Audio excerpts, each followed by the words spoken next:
बिस्मिल्लाहिर्रहमानिर्रहीम। अस्सलामुअलैकुम दोस्तों, उम्मीद करती हूँ कि आप खैरियत से होंगे। Welcome back my YouTube channel amazing recipe. आप सब लोग घर पर खीर और गजरेला बनाते होंगे।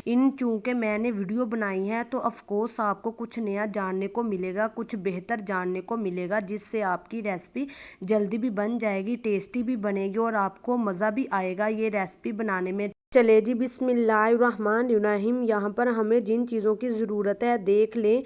2 मीडियम साइज़ की गाजरें ली हैं, 1 किलो दूध लिया है, बकाया मैं आपको वीडियो में बताऊंगी। यहाँ पर मैंने एक खूबसूरत देचकी ली है, इसके अंदर मैं ऐड करूंगी 2 मीडियम साइज़ की गाजरें, जिनको हमने ग्रेट कर लिया था। ये देखिए, इस तरीके से आपने डाल लेना है। यहाँ पर अभी फ्लेम को आपने लो ही रखना है। डालने के बाद चावल लिए हैं हाफ कप, जिसको मैंने 20 से 25 मिनट पहले भिगोकर रखा हुआ था।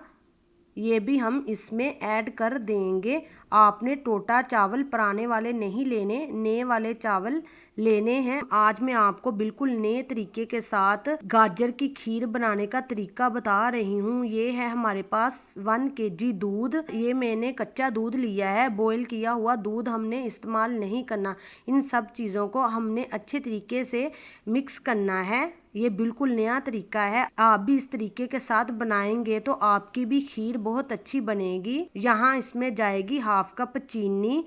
मैंने थोड़ी सी कम यूज़ करती हूँ, क्योंकि थोड़ी सी कम चीनी अक्सर लोग खीर के अंदर, गजरेले के अंदर बहुत ज़्यादा चीनी ऐड कर देते हैं, जिसकी वजह से दूध का असल जो फ्लेवर और टेस्ट होता है वो कम हो जाता है। इस चीज़ का आपने ख़ास ख्याल रखना है। ये है हमारे पास सब्ज़ छोटी इलायची, 3 से 4 अदद जाएंगी खुशबू के लिए, हम इसमें ऐड कर रही हूँ। गाजर की खीर के लिए बहुत अहम है, आपने इसको मिस नहीं करना। अब यहाँ पे आके आपने फ्लेम को हाई नहीं करना, चम्मच को रोकना नहीं है, ये नीचे लग जाएगी। अगर लग गई तो इसका टेस्ट खराब हो जाता है, तो फिर कवर नहीं होता। यहाँ पर देखिए, हमारी खीर को पकते हुए 10 से 15 मिनट हो चुके हैं। ये ऑलमोस्ट डन हो चुकी है। देखिए कितना अच्छा इसका खूबसूरत कलर आया है, कितनी अच्छी खुशबू आ रही है। अब हम इसके ऊपर डाल देंगे कटे हुए बादाम।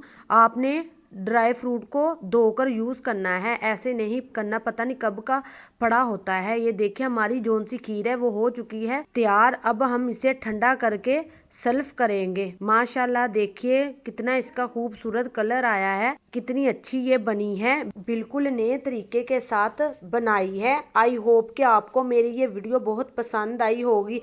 अगर पसंद आई है तो लाइक कीजिए, शेयर कीजिए, चैनल को सब्सक्राइब करना मत भूलिए। यहाँ हम मिलेंगे एक नई वीडियो के साथ, तब तक के लिए अल्लाह हाफिज़।